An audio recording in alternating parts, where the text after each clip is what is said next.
What up, everyone? DJ Nubis. And DJ Neko. Here with you on the Meltdown Radio podcast doing a concert review. Probably our first one, I think, on the YouTube, right? Because usually I just throw things up, but this time we're actually going to talk about it.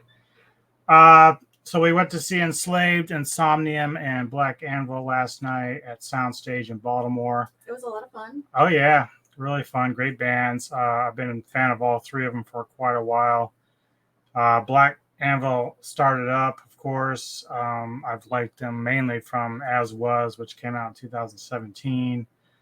They do have a new record this year. It wasn't too bad at all. Coolest thing was, we got to meet the drummer, RG, and he was talking with Neko and I as she bought her lovely Black Anvil sweatshirt. So it has this really cool arm. Got the As Was symbol on it. And then, here. And it's got a lot going on the back. Yeah. Well. And then the little hood. It's on, yep. On your left side. Those on my left side? Your left side. There you go. Yeah. The little hood. Yeah. You got the... So, I like this sweatshirt a lot in general. Like, not just... Now I'm all off center. Like, it's a nice sweatshirt. But it was cool because we always look at merch and we have a ton of Enslaved stuff already. I have an Enslaved coffee cup. I have an Enslaved hoodie already. I was wearing my Enslaved hoodie, and then I swapped it out to put on my Black Anvil hoodie, and I was happy. Nice, comfortable hoodie. Yeah, so when I bought the tickets, I bought them because I wanted the VIP. They was having a meet and greet. So obviously we got to meet the band Enslaved. As you can see, they were giving out certain things. So, like, we got this fancy Hemdahl Enslaved. She got one, too, which was part of the package that we bought. Got to meet the band. And apparently, like, Insomnium had their separate meet and greet, which we were unaware of. But there was a bunch of fans that bought that particular ticket. Now, granted, we could have probably went and talked to the guys, but I didn't really see them too much. I mean, but they were very impressive live, but we'll get to that. We did get some other things as we were getting the meet and greet. Yeah. Yep. VIP lanyards. Yeah. That we got to wear. These are awesome, man. High quality stuff. Like Wayne's World. I know. We were like, we have access to the band. Or as you said, multi-pass. Multi-pass. And it says Enslaved North American Tour 2023. Can you see that? Mm-hmm. Okay. Then, what was really cool is they gave us all a little picture. Yeah, it's like a little postcard almost, but they did sign these. Like last time in 2015, we had a poster that we got signed, but it wasn't even a meet and greet then. It was a very impromptu. Right, because there was so little people there. This time we had a bunch of people, but it's quite a crowd. This was to close out their North American tour. Yep. Baltimore was the last stop on the tour, which was really awesome. But you were able to bring a couple things to sign. I brought my CD of Frost, which of course I got the guys to sign for me, and then I had a cassette of Eld, which. If I can get it right. Yeah. So these guys. I can see it. So very, very thankful for those guys to do that. And they're always fun. Like, they're very fun guys. And we got to take a picture afterwards, which is, we'll show you here. They're comical a little bit. But they're so cool, guys. They were so cool. I attempted to ask them if I could just lean across the table and do one of these things, like sexy, but sexy pose. But there was a line of people, so I didn't want to hold everybody up because they were trying to get people through fast enough and all that. But, and they were being nice too. Like, it was a line of people for Enslaved and Insomnium. We got in about an hour before general admission doors were open, and we they put us, and they said, this is what we're going to do. You're going to go through, they're going to sign your postcard, then you are going to get a picture, so have your phones ready, and then we'll give you your t-shirt. And they had like a nice assembly line, so we were allowed to get our postcard signed. And the girl that was kind of running the merch table, she was the one that would take pictures for you with your phone, which was kind of cool. So for her to go do that. She was working pretty hard to keep everything going and in Mhm. order. But as far as like the music's concerned, like Black Anvil opened up. They're from New York City. I did take a photo of their first opening set. Like I said, the drummer was the one that was at the merch table talking with us a little Mhm. bit. Very cool guy. And here's just a little clip from one of their songs of that evening.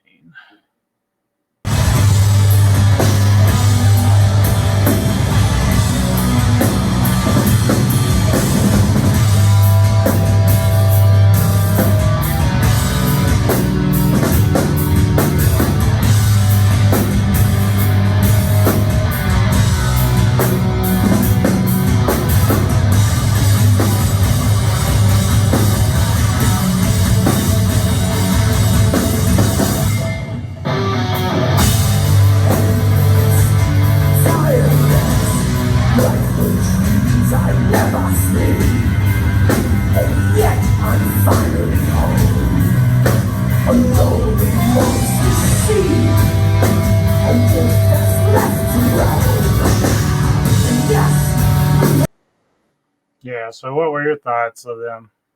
I didn't really know much about them, and I thought they were great. The I know lineup. at one point through one song you were saying you thought they kind of reminded you a little bit of Absu. Mm-hmm. That's right. I forgot about that. I said I'm getting an Absu vibe, like the sound of the singer's voice, and it's kind of has like a breakdown, like a A little bit. But the interesting about Black Vandal is they're kind of different through each record. So like the new record isn't anything like As Was, and As Was isn't like anything from the earlier records. But I tend to like a lot of their stuff. So it's kind of cool that they can do that. Just kind of change up and do different things. It was really one thing I said to DJ Anubis last night was we had three strong bands who got to play for long periods of time. I'm sure Black Anvil, they got started at around 7. Yeah, they play for about 30 minutes, Mm-hmm. which is usual for an opener. And But then that's still a good amount of time because we've been to places where you're lucky if a band gets 20 minutes, 15 minutes, especially at these festivals because they're trying to pack so many in. mm-hmm. And yeah, I get it, but when you have just a really strong 3 band lineup, you get a long time from all the bands. And apparently, Insomnium and Enslaved were co-headlining, Mm-hmm. so that's why they both got like about an hour yeah. each. It wasn't like, oh, we're only going to give the opening bands a few minutes and then the headliner. Now, technically, for me, like this would be a case where I would say scratch Black Anvil, even though I enjoyed watching them, but just give like Insomnium and Slave like an hour and a half to 2 hours because their catalogs are pretty big, so you can almost fill that up. But the guys that probably died are all like in their 50s. They're all. So. I mean, everybody. We were kind of talking about that while we were waiting in the VIP line with our VIP friends. Multipass. What we're seeing now with a lot of bands that we like, they're all getting old. I mean, look how old. Still put out good music though. I mean, both of them were like really impressive live. I've got a couple clips from Insomnium and then like 4 clips from Enslaved that we're going to show you. But yeah, I was just really impressed. And then you had a friend from work that showed up. He likes metal, and he and I worked on the ship together, and we would sometimes just listen to music and just pass the time. And I would notice like different music, and I'm like, oh, is this you? I didn't know you liked In Flames, and I didn't know you liked Burzum or whatever. And we just kind of listened to music, and I asked him, when he was flying to Baltimore, and he said, yeah, I'll be here on Saturday. I was like, well, if you want to see a good show, come Sunday because it's in a good, like, Soundstage is a great venue. You're always going to get great sound and great lighting. We've been to places where you're lucky if you can hear them, or it's really sketchy and tiny. This is a big place. I mean, and they do all kinds of bands there. They had the Jonas Brothers there the other day for like, so they do all kinds of concerts. So they really know how to like, handle the sound and the lighting. So he came and he's like, this is really my speed. Like all three bands, because he likes all kinds of music, but he was like, this is really my speed. So it was cool. It was cool to like get him listening to the guys.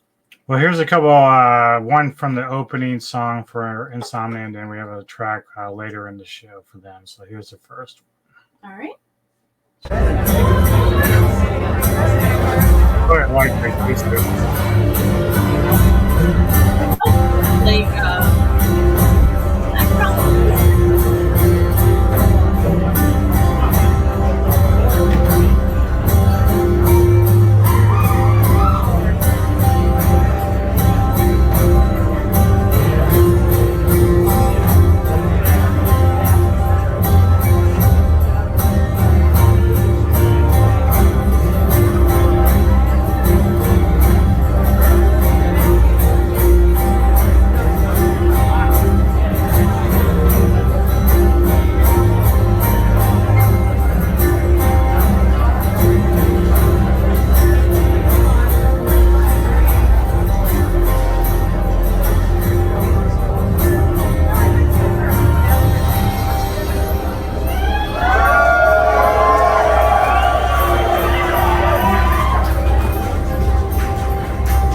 It's Nick Cage.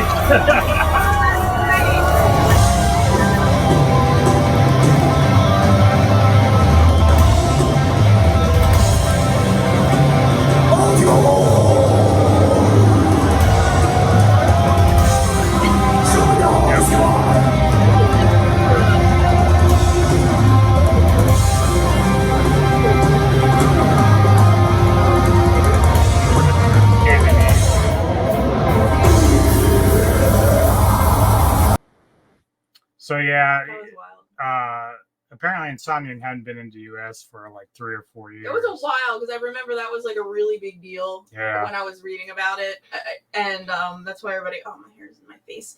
Everybody was making a big deal about Insomnium finally getting back to the U.S. because they hadn't toured in so long.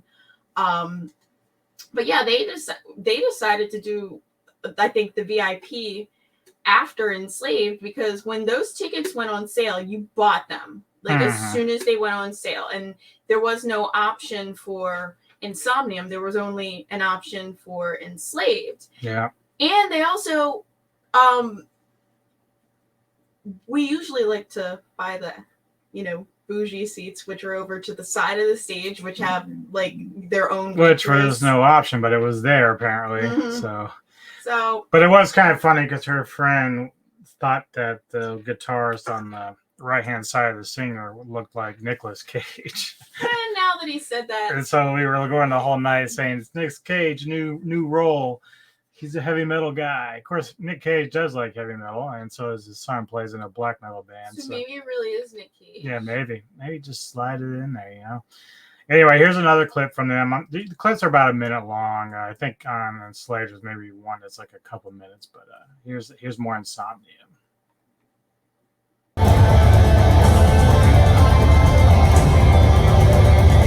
Oh, we have it. Remember the background wave.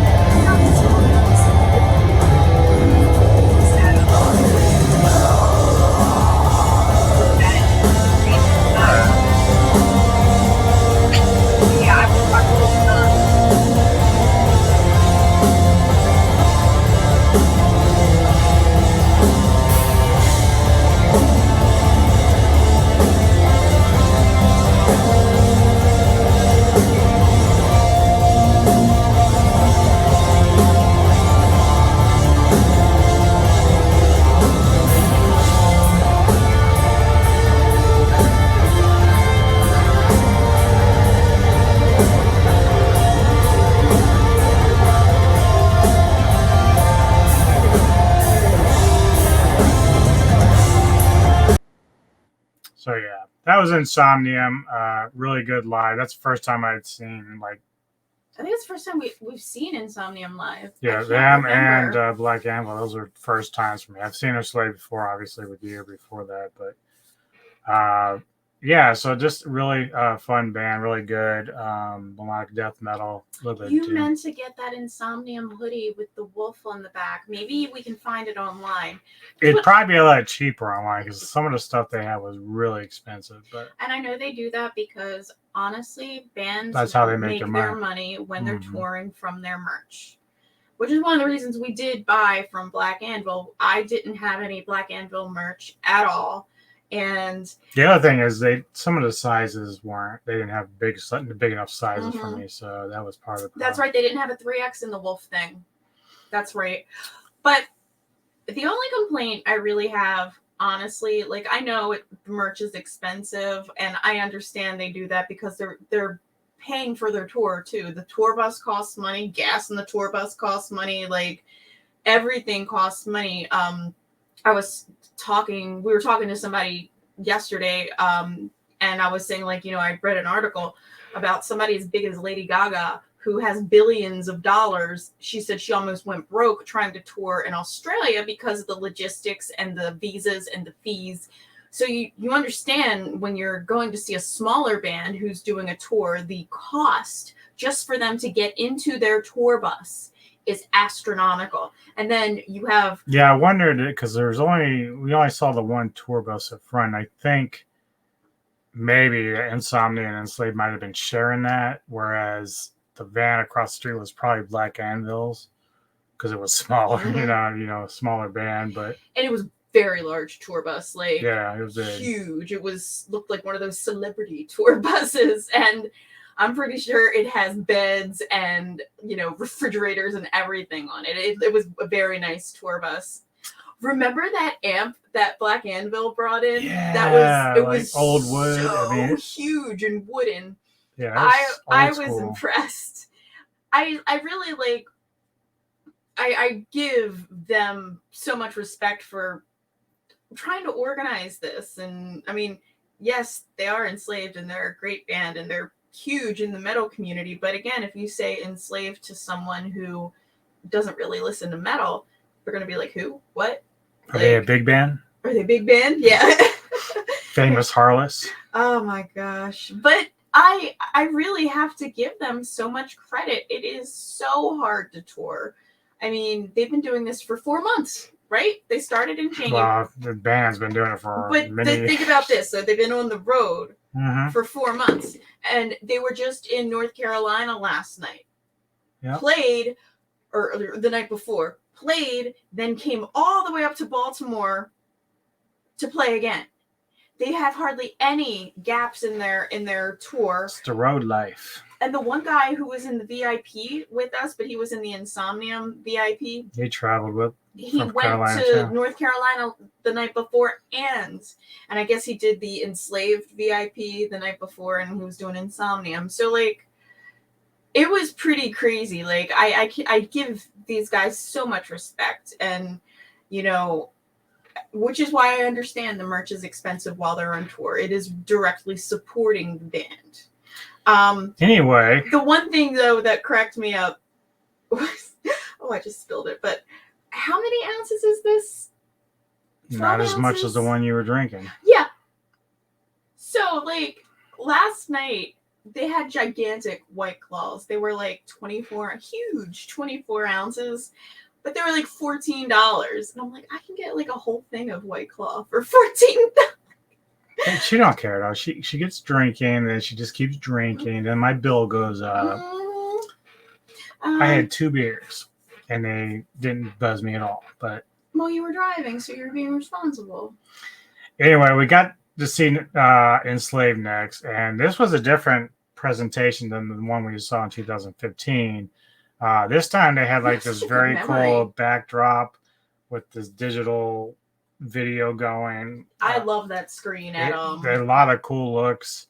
Again, these guys, so awesome. One of my favorite bands ever.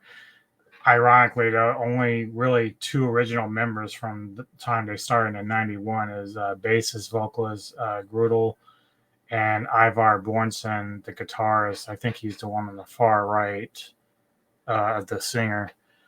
He's also the guy in the brainchild with Einar Selvik behind this masterpiece, what I got on vinyl, where it's the whole like Viking chants, and so that was their little side project that he and Einar did.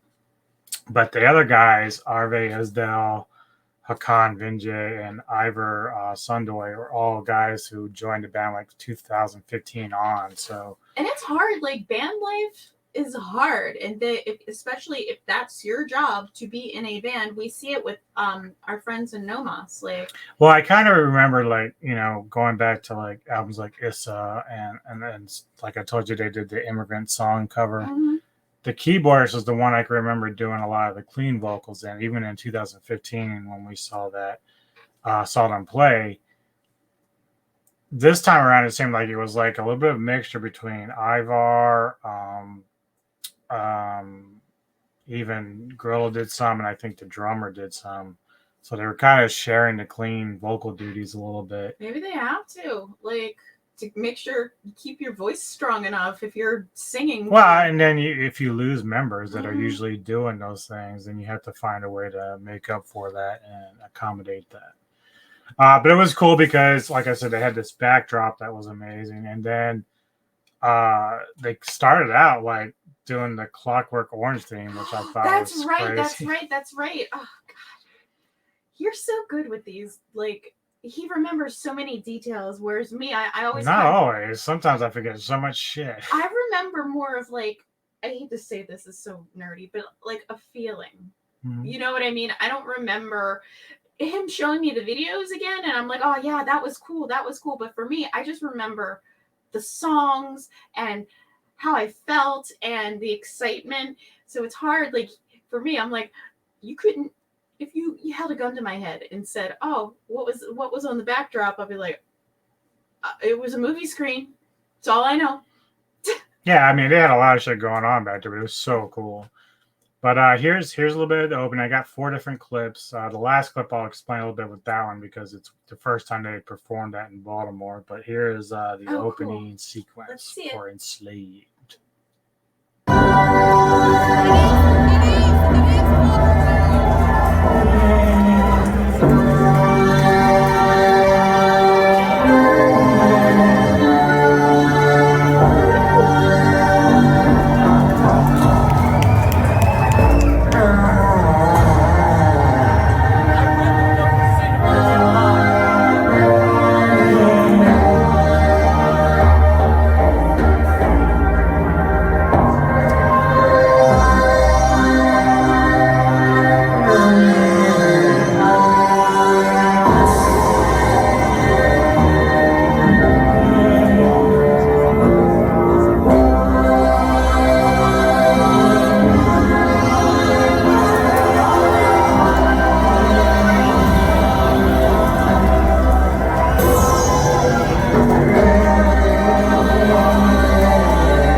And we sat in the Corova milk bar trying to make up our Razoodos what to do in the evening.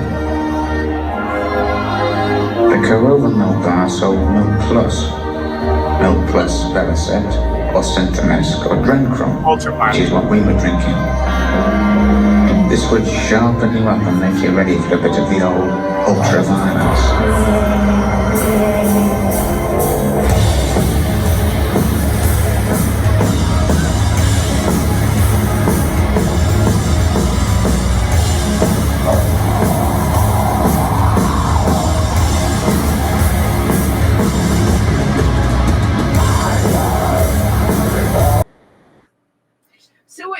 What I found really cool was, as we were looking at the clip, you could see the screen in the background. As soon as they started playing, it was like a whole, like, I'm wondering if somebody produced all that special for them, like the. I don't know. Some of it seemed like it might have been taken from some of their videos, but I'm not entirely sure. But I mean, they still have to make that up. They have to get it to the venue in time. They have to, test it out, et cetera, et cetera. Like, we've been to concerts where shit's not working, and it. Goblin, I went to go see the Suspiria thing, and he was really disappointed. Yeah, they couldn't get it to work. I was like, bummer. Here's some more. Here we go. Let's go. Let's see it.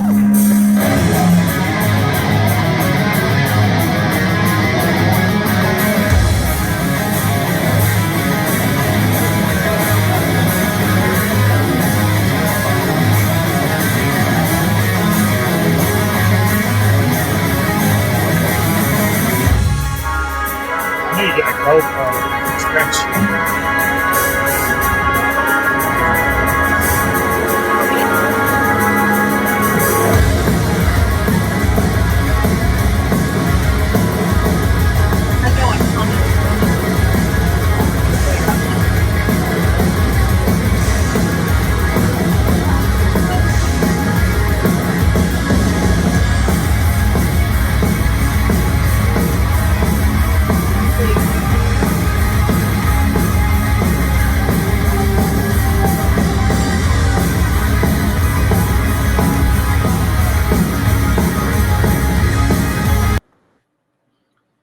Okay. And then the next clip, I think it was during the song Forest Dweller, which is like one of my favorite songs from one of the past records, and had a nice little acoustic starting out. Oh, yeah. But even the background was kind of cool. It had this like almost Arborea type thing going. They really brought it. Like, we were talking, my friend who came, we were explaining to him, like, a lot of, people don't realize like how much goes into some of these heavy metal concerts. Like, and Anubis actually got to go see the Slayer farewell tour, and it was at like a giant place. Merriweather, yeah. So he got it was Cannibal Corpse, Amon Amarth, Lamb of God. I can't remember the fourth band, but Slayer was the final, yeah. And he was like, he's like the amount of pyrotechnics and we've seen Amon Amarth a few times, and most of the places we've seen them, they've had smaller stages. So you don't get like the full like Viking ship, but he got to see the full Viking ship. I was on a real ship, but we were explaining to my friend, like the amount of work that some of these stage shows do are insane. Like, that's why you probably have to pay $60 for a shirt, because you gotta offset the cost for all the just fancy imagine, shit. Remember when we saw Iron Maiden and Alice Cooper? Like, that was a show right there. It's an amazing show. But the amount of stuff that they had and things going on it was incredible. Judas Priest. Mm-hmm. Rob Halford changes his outfit like 5 times during the show, and they play. One time we saw them, I think they played for 2 hours. Mm-hmm. Like, I'm like, they're still playing. And again, these are not young people. These are, adults who are older than me up there. Comes out on his motorcycle. He's got the long studded jacket. Granted, they are generally playing festivals, so like, they're not playing like every other day. It's kind of like spread out a little bit. So they got some downtime. And they've gotten themselves to a point where they are such a well-known band that they're able to do that, which is cool. But when I love seeing stuff like this, like we know Enslaved, they're just out there. They want to shred. They want to play their music. They want to because that's what we're there for. We want to hear, but they put so much thought into their stage design, even if it's something simple like producing a video. These guys did a really good job with what they did on stage. So here's a little bit more of them. All right.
awesome. Yeah, so that's like one of my favorite songs. They're really cool.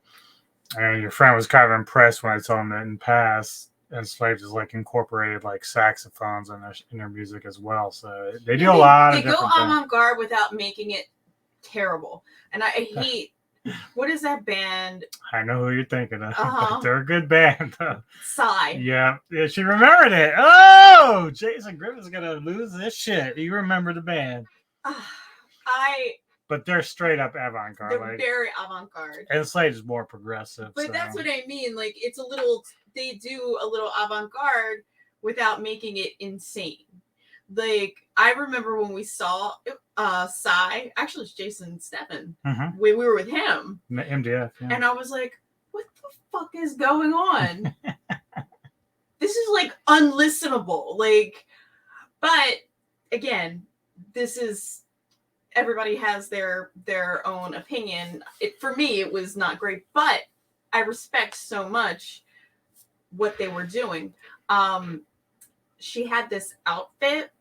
Somebody made it for her. Yeah, it was somebody who was cool. There came and brought it for her, and she wore it on stage. So I give them a lot of credit for like putting the effort into it's a teeny this time it was a teeny tiny stage, like small, like our basement. Yeah, this right was now. at Sonar, so it was like teeny tiny. It was the small room too, wasn't it?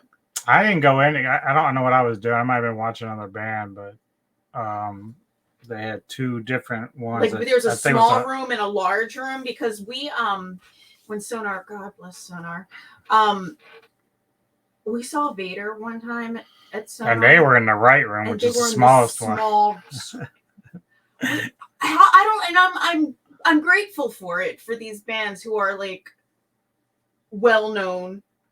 But well, that's the thing. Like, when they get these nights that 12 people show up and they still play like. And that's the thing. So we saw them Enslaved last night with a huge.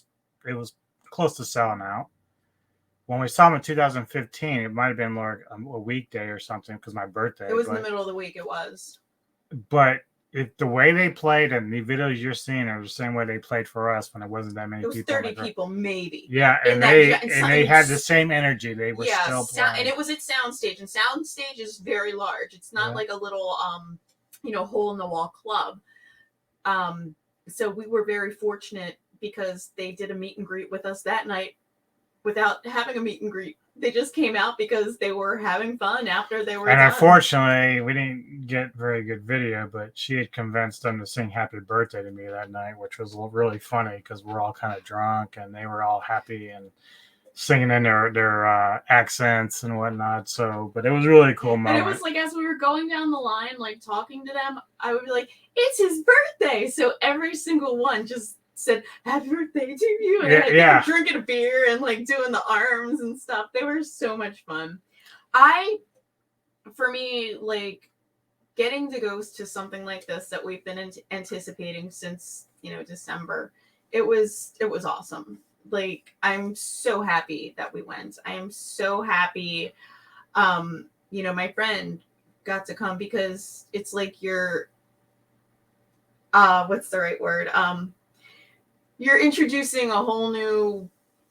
I mean, he enjoys music in general. Like, he had no idea who any of these bands were initially. But he came out loving Enslaved more than Insomnium, which I thought would be reversed in that because he was a fan of In Flames and stuff. So, but he really loved Enslaved, and he said he's going to check out the rest of their discography. So I'm like, well, when you do, let me know what you think, because I really like all their stuff.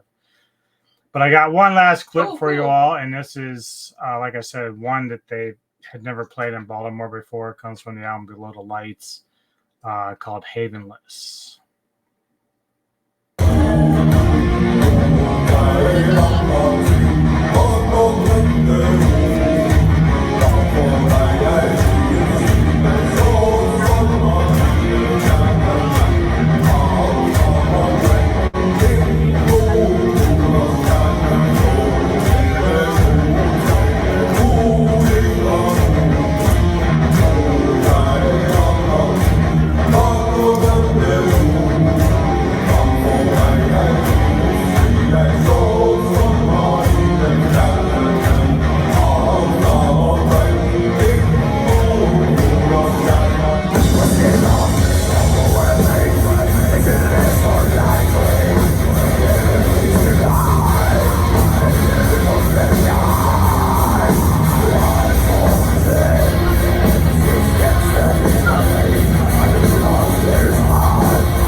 yeah, I think everybody was really digging it. Like you saw a bunch of people pulling out their phones to record that because it was really something. I enjoyed It was a lot of fun. It was a great concert to be to, and had a lot of good time with it with you and with Zach and everything. So it just a lot of fun. So I was super like I have no words.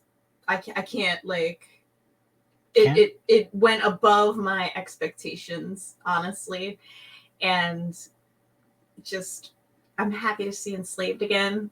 It had been years, and you forget time passes so quickly. I'm like, oh, I mean, it's 2023, so it's been almost 8 years since we saw them. It's almost a decade, and it goes by so fast. So it's like really crazy.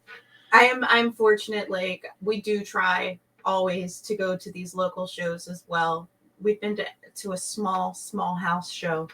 Well, Nomos just announced they're playing the Pie Shop in June on June 30th, so we'll see. Pie Shop's pretty cool. That's where we saw Oxygen Destroyer, and they were able to set up all the like Godzilla clips, and they had the screen set up. Which, if you haven't seen Oxygen Destroyer, they don't tour on the East Coast all that often.